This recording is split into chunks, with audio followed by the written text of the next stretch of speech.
Black and white women were traveling around the country giving speeches and advocating for abolishing slavery and equal rights for women. One of the most popular speakers was Sojourner Truth. She made this speech and said, aren't I a woman? I can do everything that a man can do. I can till the soil, plus I can have the children. And you say that women are too weak to be able to do these kinds of things. Aren't I a woman? And in 1851, Elizabeth Cady Stanton met the woman who would become her partner in the struggle for women's suffrage, Susan B. Anthony. Anthony was a school teacher from Rochester, New York, and for the next half-century, the two women would lead the fight for a woman's right to vote. They were an unlikely pair. Susan B. Anthony devoted herself to gaining the vote for women. She never married. Elizabeth Cady Stanton was a very good wordsmith. She was married and had many children. Stanton wrote, in every movement I've decided you need a writer, somebody who can write something to put out, and you need somebody who's more vocal and activist and a risk taker and who's out there, and that was Anthony. Anthony faced down armed mobs trying to prevent her from speaking.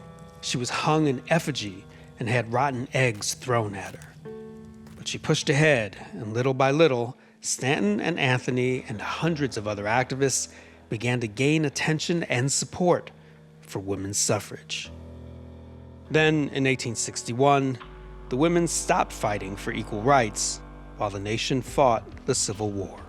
During the Civil War, the question of whether you could legitimately pursue women's rights came to the fore.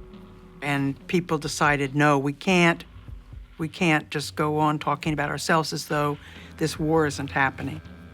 Stanton and Anthony start a group pushing for the abolition of slavery, plain and simple.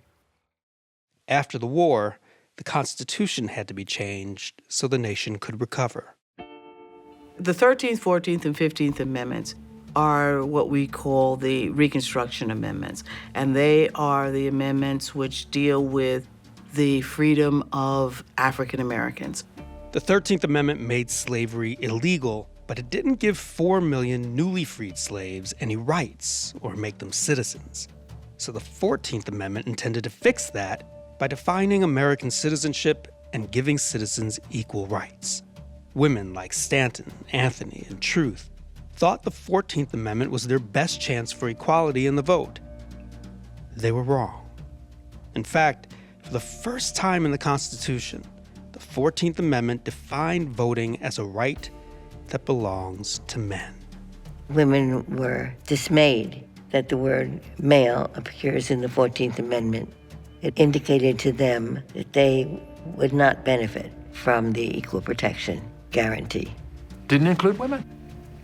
Women were left by the wayside. Elizabeth Cady Stanton believed that African American men should not get the right to vote if women were also not included. And she used very racist rhetoric in pushing that position. That caused a rift between Stanton and Douglas. Years later, they repaired their friendship, but the movement never fully recovered.